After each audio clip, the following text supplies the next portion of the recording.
go on the outside. Yeah. Oh, yeah. Nice to meet you. Very good. Yeah, it's nice to meet Nice you. to meet you. Yeah. In the. So the last we're planning to do like 2 open presentations. So I'll unmute it once they introduce you. Okay. Thank you. Okay.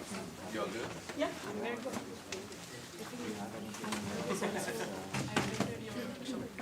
Oh, were you going to have Oh some my gosh, yeah, that was like now, that was 10 years ago. 15 years, 12, I don't know. traveling from Switzerland? Morning. I was so young and fresh. Those were the days. I'll get you. Okay, who did you do your PhD with? Okay. Yeah. Oh. Are you Swiss? You made it. I'm actually going to pay attention to this time. I'm going to be well behaved today. This is my.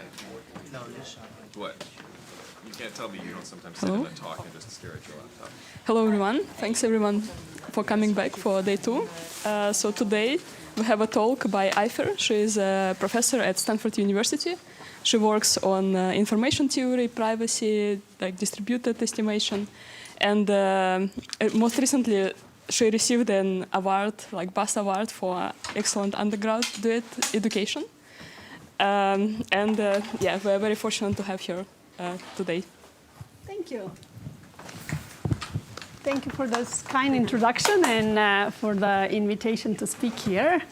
So in this talk, I would like to talk about privacy in federated learning. And given that the focus of this workshop is on learning from heterogeneous sources, I thought maybe not everyone here may be working on privacy. So I tried to structure the talk so as to avoid as much as possible mathematical details related to privacy and differential privacy. I hope that most of the ideas will be accessible even if you're not working in privacy, even if you don't have background in privacy. And specifically, I would like to talk about privacy amplification through inherent algorithmic randomness. And here is what I mean by that. You probably know that our standard mathematical framework for thinking about privacy today is differential privacy. I won't formally define what differential privacy means, but instead I'll tell you how we train machine learning models in a differentially private fashion. And the idea is very simple. The standard algorithm to do that is DP-SGD, differentially private stochastic gradient descent. That basically is based on a very simple modification of the standard SGD algorithm. As in SGD, in each iteration, you compute the per sample gradients. But then before you aggregate them, you clip them to make sure that each per sample gradient doesn't have a norm exceeding a certain threshold. And the reason to do that is because we want to limit the influence of each sample on the average gradient. So after clipping, let's say we do clipping in this form, we take the average, and then we corrupt this average gradient vector by adding IID Gaussian noise. Gaussian noise that's independent across different components. And if you choose the variance of this Gaussian noise carefully, you can show that this perturbed gradient vector, this noisy gradient vector, will satisfy formal differential privacy guarantees. And if the gradient you use in every iteration of the algorithm satisfies formal DP guarantees, then you can show that the model you train in this fashion at the end will also satisfy some DP guarantees. So the main idea really is this external noise injection, external randomness injection, so as to make sure that the output of this training process does not depend too much on the inputs on any given sample. And the question we're interested in this research direction is whether we can do the following. Instead of relying on external noise injection, external randomness injection, can we leverage the randomness that's already there in modern AI training pipelines for reasons unrelated to privacy. And maybe we can't completely eliminate this external randomness injection, but we can reduce our reliance on it if we leverage the randomness that's already in the algorithm, in these training algorithms for other reasons. And one example of that would be, for example, compression, gradient compression, right? If we are doing federated learning, we know that a lot of times we need to compress the gradients in order to be able to efficiently communicate them. And if you look at the many papers that have been written on gradient compression in the last 10 years, you'll see that a good number of them have some sort of randomness in the compression strategy. For example, the quantization may involve some randomness. The sparsification of the gradient may involve some randomness. And typically, the randomness is there in order to ensure that the final estimate is unbiased. But maybe we can also leverage that randomness in order to improve our privacy guarantees. Another example would be dropout. So machine learning models are typically trained via dropout. This means that at every iteration, you'll take your model and you'll randomly drop some nodes, and you'll create a submodel, and you will only update the coefficients associated with that, parameters associated with that submodel. And maybe that randomness can be useful for privacy. The high-level intuition is that, right, an adversary will only have access to the final model we release, and it will not know this internal algorithmic randomness. And intuitively, right, this randomness will make it more difficult for an adversary to figure out something about the data given just the model, given just the output of the training process. And I should say that this has already been recognized to some extent in the literature. For example, there is good amount of work on privacy amplification by sample and user subsampling, right? So when we do SGD, in each iteration, we are not using the whole data set, but we typically create a random batch. We use only a subset of the data, and that has a privacy gain associated with it. Or if you're doing federated learning, we may have a pool of available users, but we may want to subsample them and only involve a subset of the available users, and that also has an amplification, privacy amplification gain associated with it. And this privacy amplification has been quantified, especially in the context of this idealized sampling model here, which is known as Poisson sampling, where you assume that each sample or each user, in the case of federated learning, participates in the current iteration with a fixed probability independent of the other samples and independently across iterations. So it's like an IID sampling model, okay? And while this model is kind of simple and you can tightly analyze it, it has some drawbacks in practice, because if you sample your data in this way, this means that your batch size at every iteration will now be random, right? Or if you sample your users in this way, then the number of users participating in each round will be random. And also some users may be participating in many more iterations than others, which can create issues around load balancing and fairness. So ideally, we may want to have a fixed batch size at every iteration, and maybe have every user participate in a fixed number of federated rounds, not a random number. So we have kind of two goals in mind in this research direction that are quite tightly related to each other. The first one is to be able to move beyond idealized sampling models, be able to analyze the privacy amplification associated with more structured ways of sampling that better reflect practical deployments.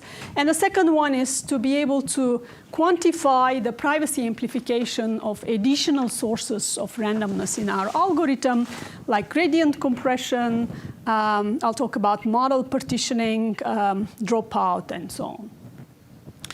And I'll start with gradient compression because that setting is the simplest setting where you can see how the randomness intercompression of the gradients can actually help with privacy.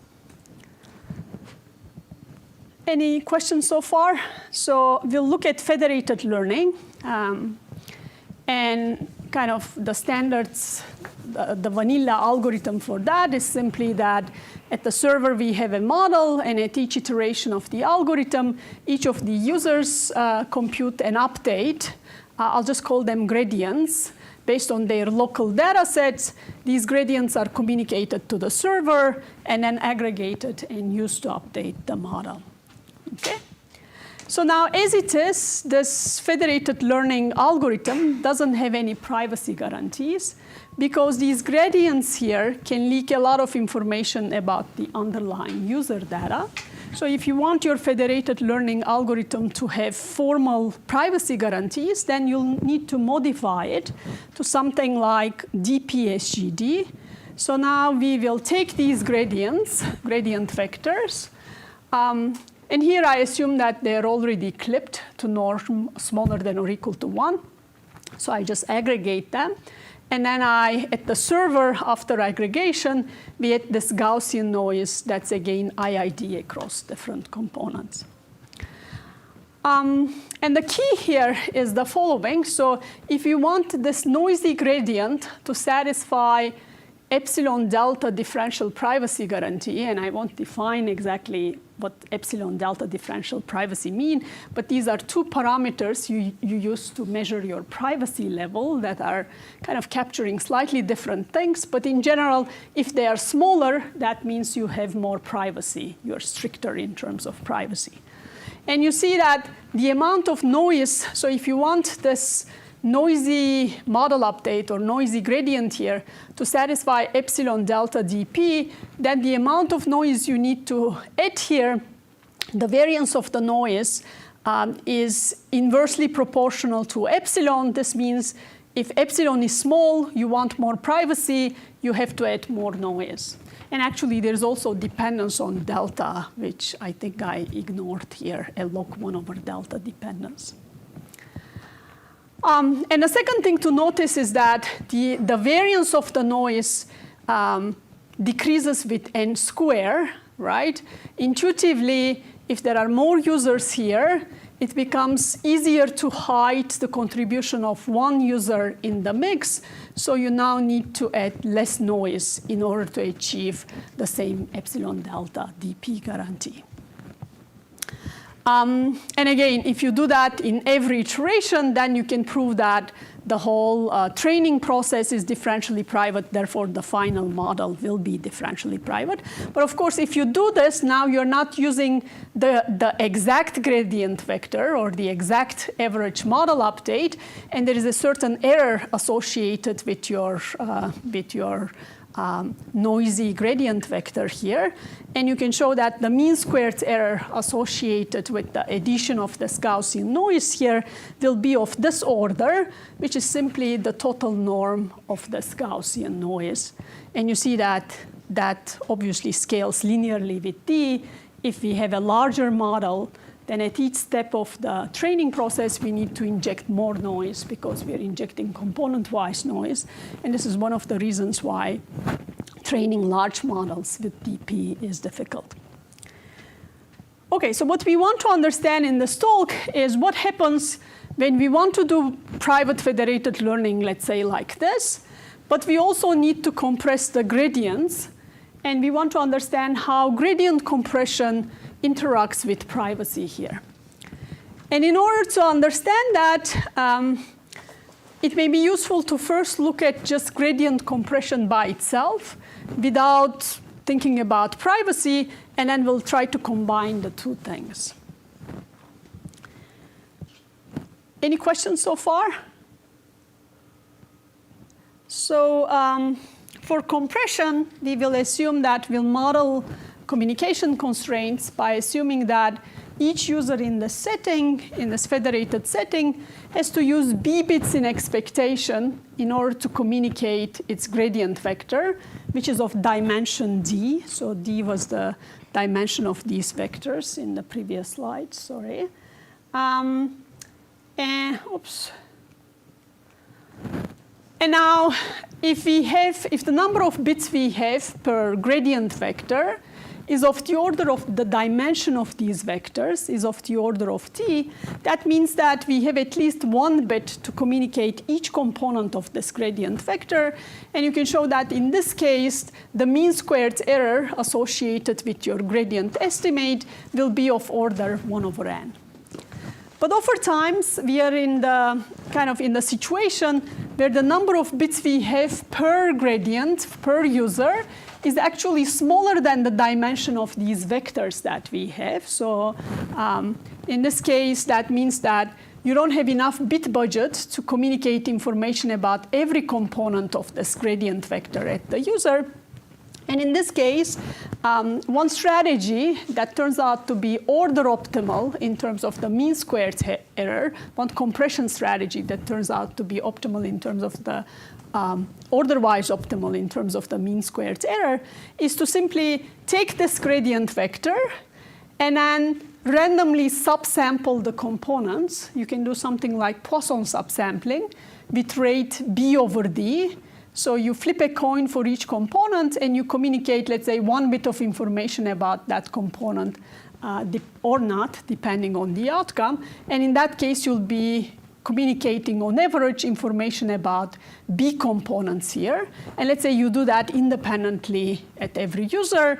At the server, you combine these subsampled gradient vectors and you get an estimate for the gradient. Turns out that this will be order-wise optimal, and you can show that the mean squared error with the subsampling strategy will be of the order of this much, d over nb. And actually, there is an intuitive way to understand why this is the case, because with this strategy, each user is only sending information about b out of d coordinates, right, in expectation. That means that if you look at component-wise from server's perspective, on average, there will be nb over d users that communicate information about every component, because not every user will be communicating information about every component anymore. So the compression, this bit constraint, it's as if it reduces the effective number of users, the number of users we have in our system, from n effectively to nb over d. Okay? That's why now in the mean squared error, the n there is replaced by the effective number of users we have, nb over d, so your mean squared error becomes this much. So this is to say that one way to think about compression constraints is to think of it as effectively reducing the number of users we have in the system, because there is now access to less information overall. And this is the kind of the impact. And now what we want to do is, this is just with compression constraints. Now what if we cared about both privacy and compression, given that the scheme is order-wise optimal in terms of mean squared error, we may want to combine it with the previous privacy scheme to get something as follows, right? So now maybe because of compression constraints, the users here can subsample these gradient vectors. The server can aggregate these subsampled vectors as before, and we'll just add Gaussian noise in order to make sure that this mean vector is differentially private. But the problem with this concatenation strategy, combining this compression scheme with privacy here, is the following. Remember, when we talked about privacy, we said that the amount of noise we need to add here, the variance of the noise, decreases with n squared. But in the previous slide, we said that if we have compression constraints, that effectively reduces our number of users from n to nb over d. So this means that when you do the privatization here by adding this noise, this n here will have to be replaced by nb over d. Intuitively, there is less information coming to the server, so there is less mixing, so it becomes more difficult to hide one user's contribution in the mix. or another way to see that would be to say that the sensitivity increases once we do compression, and therefore now we need to add more noise in order to provide the same epsilon delta dp guarantee. And that basically means that the mean squared error now, because this n is replaced with this nb over d from compression, will be something like cubic in d, which is obviously much worse than what you get when you have each one of these kind of requirements separately.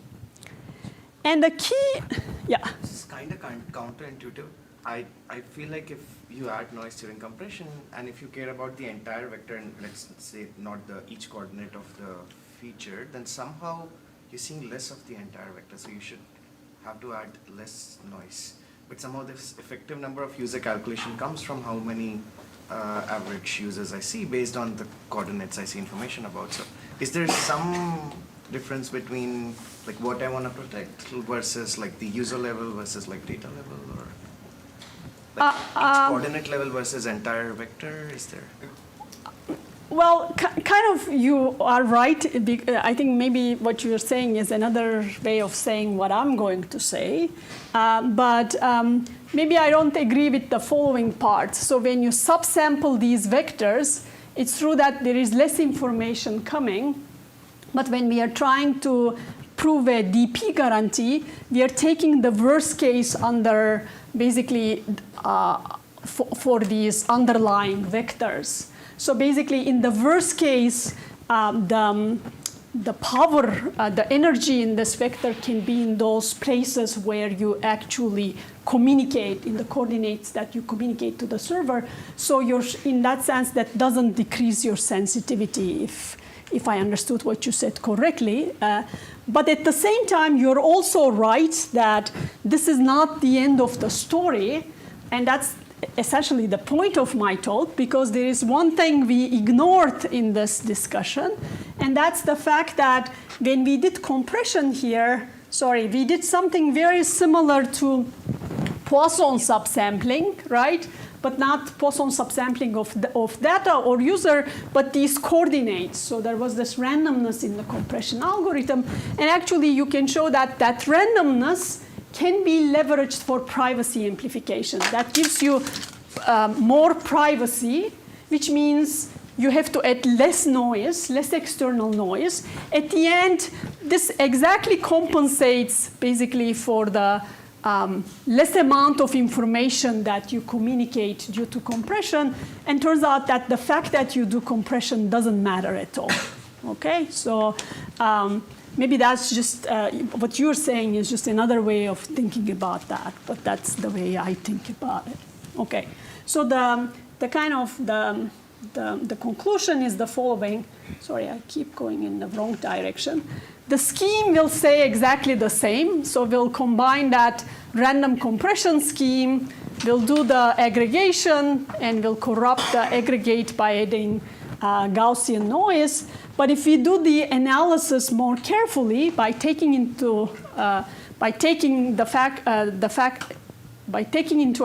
the fact that there was randomness in this compression and that provides an amplification gain, then you can show that the actual mean squared error of this combined scheme, order-wise, is the following, is the maximum of 2 terms. And this is what you get if you only have compression constraints. This is what you get if you only have privacy constraints. And this is saying that only the maximum of these 2 terms matter. So it's as if one of the constraints doesn't matter at all. For example, if you have compression constraint, then you already have this term. You may as well get some privacy until this term hits this one, right? Your mean squared error will not change. Or equivalently, if you already care about privacy, so you have this penalty here, then you may as well compress until this first term reaches the second term. And if you equate them, you'll see that basically, if you care about privacy, if you want epsilon privacy at the end, then you may as well reduce your number of bits to this order, per gradient to this order, and this is typically much smaller than the dimension of these vectors. So n is the number of users, In federated learning, maybe it's 10,000 or 20,000 at most. Epsilon is of order 1, but the dimension of these vectors can be in the million or 100 million. Okay, so this is saying that if you want privacy, you can significantly compress, and you don't expect to see any impact on the accuracy as well. And the key to that is to leverage the privacy amplification due to the randomness in the compression. Question? Yeah. Is that hold just for the compression scheme that you mentioned, where you're dropping out, or does that hold in general for any compression scheme? No, that's for the analysis. Sorry, I keep going in the wrong direction. No, the analysis is for the specific scheme where we do the subsampling. But we also know that this is order optimal, so you can't do order-wise better than this. So that scheme is order-wise optimal in a sense. But maybe there can be other schemes that use other kind of randomness that kind of are also order optimal, and maybe they do better in terms of pre-constants or something. But the argument so far is for that particular scheme, and we have a matching lower bound which says that you can't do better order-wise. So just a quick follow-up to that. So if instead of rand B, I had top B as my compression scheme, so this is like random B bits, I had top B by magnitude or some other metric, then the intuition is that I would be less private and not more private somehow, right? Because somehow, based on your previous argument, the effective numbers of users is going down, but there's no randomness being added. Yeah, I guess so. I didn't analyze top B, yes. But yeah, that doesn't have any randomness. It also introduces bias, right? You're taking the top entries, then you have to use momentum and so on. But when you combine that with privacy, I don't know if it will be able to beat this scheme or not. That's, I guess, a question mark. Yeah, but it doesn't have randomness. That's for sure. Okay, and this is basically just an experiment to validate the claims of the theory. So what we do here is we are training a model with 1 million parameters. And we are training it to different privacy levels. So basically, every dot here represents a different model that we obtain at the end of the training process, for which we have different privacy guarantees. And remember, smaller epsilons means stronger privacy, and the y-axis is the accuracy of the corresponding model. So you see that if you want a lot of privacy, you have to sacrifice accuracy. Okay?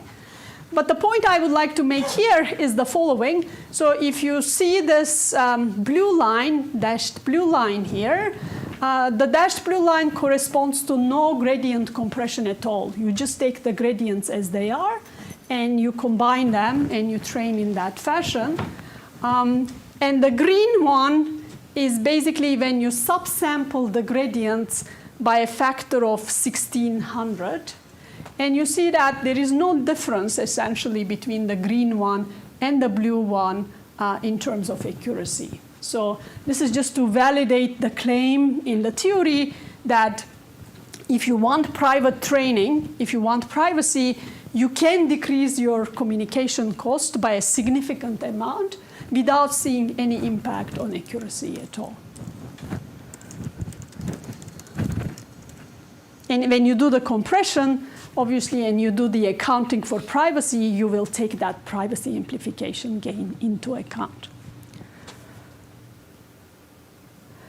Okay, so the next thing I would like to talk about briefly is how this extends. So this was about leveraging the randomness in the gradient compression for this particular scheme. So now we'll think about model splitting. And by that, I mean the following. Let's say this is your big model, and now assume that at every iteration, each user only computes the gradients for a subset of the, for a subnetwork, for a subset of the model parameters, maybe as dictated by this blue submodel here, okay? And at a high level, you can kind of, you may expect that this will have a similar privacy amplification gain to compression, because if you think about it, what happens at the high level is very similar. With compression, we were only able to, we had the gradient vector, right, for all the parameters, but because of compression constraints, we were only able to communicate the gradients for a subset of the parameters. And here also, every user only communicates its updates for a subset of the model parameters. And if there is some randomness in the creation of the subnetwork or its assignment to the user, then we should be able to leverage some privacy amplification there, because at the high level, this seems similar to compression, especially the compression scheme I described earlier, where each user is only updating a subset of the model parameters. But there is also a key difference between compression and this scenario, because in this, actually a technical difference, which turns out to be quite important, with compression, we first computed the whole gradient vector for the whole model, and then we subsampled it. We can model it as introducing a random mask on this vector, and we only communicated the entries that were not masked. But here with model splitting, we are first creating the subnetwork. In a sense, we are first creating the mask, but then each user computes the gradients with respect to the subnetwork. So the gradients you compute will depend actually on the subnetwork you assign to the user. So they depend on the mask. So the randomness here interacts with the underlying data in a much more complicated way in this case. I hope that makes some sense.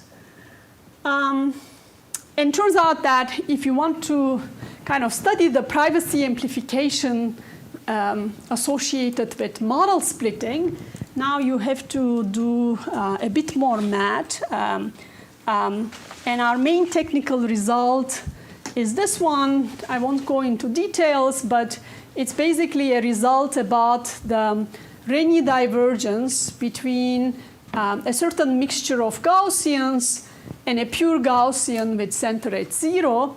And the Gaussians here in the mixture are basically Gaussians with specific centers here. And the centers are all p-dimensional vectors that are k-sparse. So we consider all, there are p choose k of them, we consider all p-dimensional vectors with k non-zero entries, k1s and p minus k zeros, and then the corresponding Gaussian with that center, and we create this mixture, and you bound the Rényi divergence between this Gaussian mixture and a pure Gaussian. And we have an exact expression for that. I mean, the expression itself is not very insightful. It's to be evaluated by a computer. This one, the exact expression, even with a computer, would be difficult to evaluate for large values of p and k, because this is, the number of terms here is p to the k.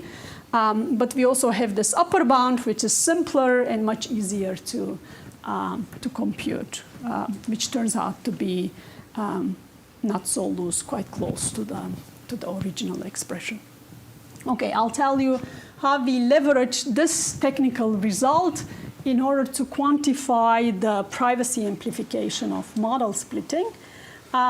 Specifically here, we consider what we call disjoint model splitting. And this is something that has been used before in the federated learning literature. So we assume that we have this big model, and we split it into p disjoint submodels.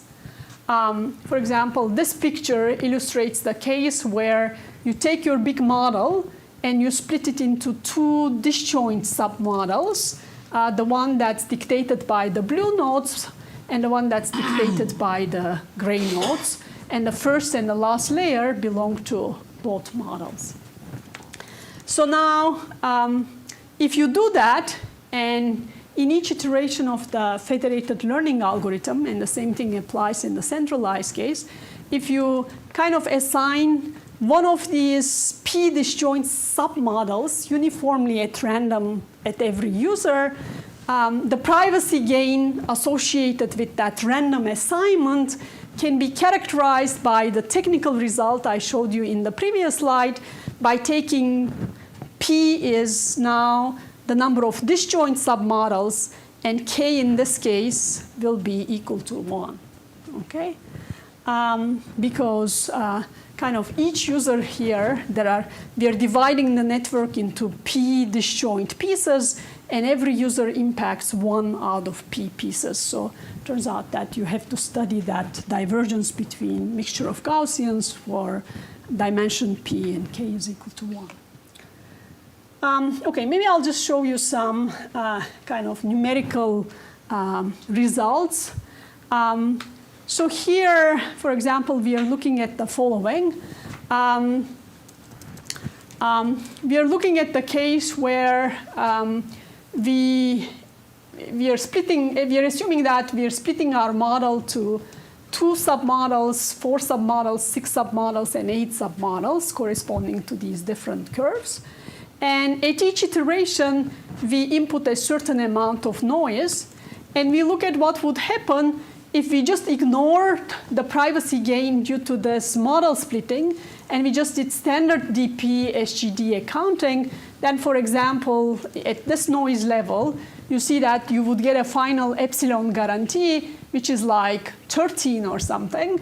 But if you use that main technical result to do the accounting, which also quantifies this privacy amplification due to splitting of these models, then you see that you can get stronger privacy guarantees while you are adding exactly the same amount of noise in each iteration. And this is just accounting. We are not really training. We are just thinking about what would happen if we use the standard method for accounting versus our method. And here I'll show you an experiment where we actually train a neural network with model splitting. So this is a model with like 40 million parameters, and we want to train it to final DP level, privacy level given by these parameters. So now if we were to just train the model as it is without any model splitting to this privacy level, this is the amount of noise we would need to add at each iteration, and turns out you'll end up with 85% validation accuracy. Now, if you do the training by splitting the model into 3 submodels in each iteration, and actually here we don't split it in disjoint submodels, but we actually keep the initial layers and the final layers in each one of the submodels. And then you have to do the accounting a little bit more carefully because the privacy amplification only comes from the parts you split. So in this case, and you train in this manner, basically you split into 3 and you assign a random subnetwork to each user. First of all, there is some accuracy drop because of model splitting by some 5% here. Seems like kind of if you do model splitting, that has some inherent accuracy drop. And maybe we didn't optimize things as well as we could here. But there is some accuracy drop associated with model splitting. And this is basically if you don't take into account the privacy amplification associated with model splitting. But the second line shows that if you actually take the privacy amplification associated with this model splitting, then you can allow yourself to inject less noise in the training process, and you can actually get back roughly half of this accuracy drop because you are adding less noise here. And similarly, with 8 submodels, now there is more accuracy drop here. And then again, you get half of it if you do the accounting correctly by taking amplification into account. And this is to say that in some cases, you may need to do the model splitting, not for privacy reasons, but maybe because you want to limit the complexity at every user, right? And if you're doing that, you may as well take into account the privacy amplification gain associated with it, because that will allow you to inject less noise into the training process. And then, yeah. One quick question. So maybe I didn't understand maybe it's related to here. Previously we chose the mask and then just retained that mask for entire training, right? Actually, this was more like, sorry, I'm still, this setting was more like you split the model, let's say, you decide, and you don't have to, in experiments, we don't really split it into disjoint models. There is part of it that's common in all submodels, but assume we do this disjoint splitting of the model, right? And I split the model into, let's say, P submodels in the current iteration. Each user gets a random submodel from this ensemble. In the next itration, I'll split it once again, maybe in a different manner, again into P disjoint submodels, and then I'll assign one random subnetwork from this ensemble. And actually, I should say that the splitting itself may be done strategically, or it may be done by using dropout via some randomness. That's not the randomness we leverage in privacy amplification. The randomness we leverage in privacy amplification is that you have this ensemble of subnetworks, and a random one is assigned to every user. Yeah. Somehow there may be, for example, with dropout, you also create these subnetworks in a random fashion, and maybe there is more randomness to leverage. Just a quick question on your last slide on the table. Just so I understand. Oops, sorry. Somehow I keep getting confused. I'll bring the table. Okay. You were holding the epsilon delta constant. Yes, for the final model. You were able to adjust the noise, so you could inject lower noise to achieve the same. Okay. Yeah, and that's why your validation accuracy improves as well, because you allow yourself to inject less noise. Yeah. Any other questions? Can you choose the number of disjoint networks that you're going to train? Because the number of training networks also tells you how many pieces I'm going to split my data set into. The data set is, you can have data subsampling on top of that. That's kind of a separate, for example, what really happens is here, let's say in this case, we are splitting the model into 8 submodels, right? And each user gets a random submodel from this ensemble. But the user may have a local data set, and it may be doing some data subsampling locally, which will have a privacy amplification effect. That's kind of separate from the privacy amplification that comes from this model splitting. So in general, I guess the trade-offs involved in choosing the number of submodels is that if you have more submodels, then there is more randomness in the assignment, so that privacy amplification will be bigger. But it seems like if you split the model more, somehow validation accuracy suffers because first of all, if they're disjoint, you're not updating all the model coefficients, and that seems to have I'm not sure if you'll do model splitting just to have privacy amplification effect, but I guess the argument I would like to propose here, given that you have to do model splitting a lot of times because you can't fit the whole model, let's say, in a single user in the federated learning, you may as well do it in a way and the corresponding analysis so that you benefit from privacy amplification. That's really my point. Okay, I guess I'm running out of time here, but maybe I'll just quickly say the following. We wanted to our initial goal was to be able to leverage the randomness associated with dropout. I just want to say we are not quite there. Our main technical result doesn't really apply to dropout because with dropout, for example, if you do random dropout at every user, then the subnetworks you will end up with across users will be overlapping, and somehow that doesn't fit the technical result we have. So I think yesterday someone mentioned that there is an open problem session later in this week. I won't be here, but I would like to propose this as an open problem. Can we quantify the privacy amplification associated with dropout? We have some argument in the paper, but I think it's very simplistic. It doesn't really capture the real kind of randomness in the dropout scheme, so I'll skip that. And finally, I just want to say the same technical result that I show you about this Rényi divergence of between mixture of Gaussians and a pure Gaussian that also allows us to analyze the privacy amplification associated with more structured ways of sampling, data and user subsampling. For example, we proposed here something we called balanced iteration subsampling. This means each sample participates in exactly k out of t iterations, right? Remember, with Poisson sampling, you do everything independently across iterations. So the number of iterations each sample or each user participates in ends up being a random number. Now we kind of fix it. We can fix it to be exactly k. And in federated learning, that may be preferable because now each user participates in exactly the same number of fixed iterations. And that technical result basically allows us to analyze the privacy amplification associated with this more structured way of sampling as compared to Poisson sampling.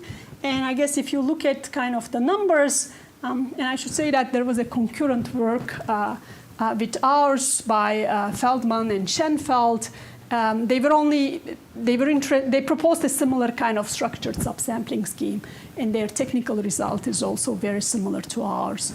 Their paper wasn't so much about model splitting and so on. But anyway, I just would like to say that if you look at this more structured way of subsampling, and if you compare it to Poisson subsampling, basically you see that the subsampling scheme behaves similar to Poisson subsampling, more or less, even though it has more structure. And actually, in some cases, its privacy amplification is better because with Poisson subsampling, right, each user, let's say, participates in every iteration with a fixed probability. So there are an expected number of iterations that it's going to participate in, but the actual number can deviate from the expectation. And if it participates in many iterations, then we can potentially leak more information about that user. And it turns out that in some regimes, where you have a small number of iterations, this balanced way of subsampling will have better privacy amplification gains than Poisson subsampling. But I think I'll stop here, and I'll just say, where's my last slide? Somehow I can't go to my last slide. But this was about privacy amplification from structured algorithmic randomness that's there for reasons unrelated to privacy, and the goal is to be able to leverage that for privacy. And it was based on 2 papers that are joint work with some of my current and former group members. I'm not able to show you the references, but I'll stop here.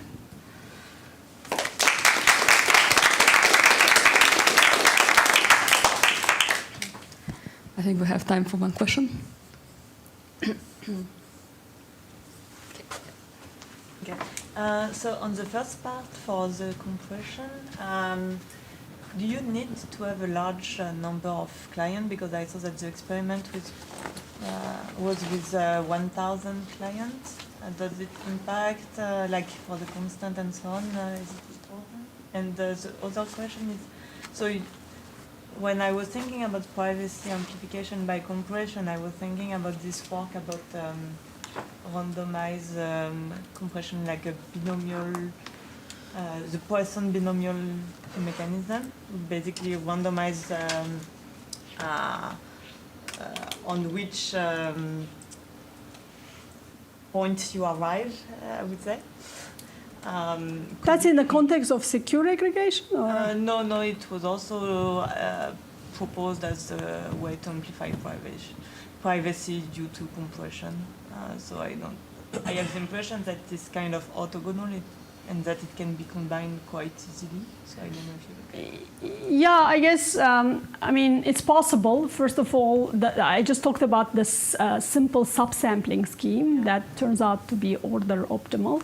But if you look at the compression schemes that have been proposed actually in the literature, okay, there's top K with top B, which doesn't have randomness. But there are all sorts of other schemes where you introduce randomness in different ways. For example, sometimes you do the quantization at random so that you don't introduce bias. I mean, potentially all of those can be leveraged for privacy amplification, but then the analysis will need to depend on the specific scheme. And in that case, we have, I was thinking about these papers that do privacy guarantee for randomized compressions. I mean, I guess I'll have to think about exactly that scheme. If it doesn't capture the same randomness in here, yes, potentially you can kind of combine them. Yes. Yeah. Okay, any more questions? So I just have one question about when you talk about I just split the model to different disjoint submodel. Then every client takes the responsibility for training a submodel. Then another technique is the dropout. I was thinking, is there any connection between this? Because based on my understanding, the split to some model, actually you have some weights that can never be updated. Then the dropout, actually you also drop some weights of your gradient. So I was thinking these two techniques maybe have some connection or something in common. You mean model splitting and dropout? Yes. Yeah, they're certainly connected, right? Dropout would be one way to kind of create a submodel from your original model. You can do that at random. Or you can do that more deliberately by kind of extracting a certain submodel from your original model. And I should say, actually, our initial goal was to try to quantify the privacy amplification of dropout, but that kind of turned out to be a little too complicated. So we went back to this disjoint model splitting and so on. But we certainly think they are related. That's why because I think for the submodel set, there will be some weights that are gonna never to be updated because you split that. Then those weights that involved two different clients, those weights are not going to be updated. Yeah, exactly. With model splitting, there will be some weights that will not be updated in the current iteration. Basically, the connections between the two submodels get ignored, right? That's, I think, what you mean. So the idea is that you do a different splitting at every iteration, so hopefully some of those parameters are updated in the next iteration. So you don't stick to the same splitting in every iteration. Oh, so every iteration is how you split your model is random. Yeah, I think, I'm not sure if you're saying two different things, but I think you can do it randomly and you can do the model splitting more deliberately. I think both are fine. Yeah. Yeah, sure. Okay, thanks for a great talk. Now we have a short break until 10:45.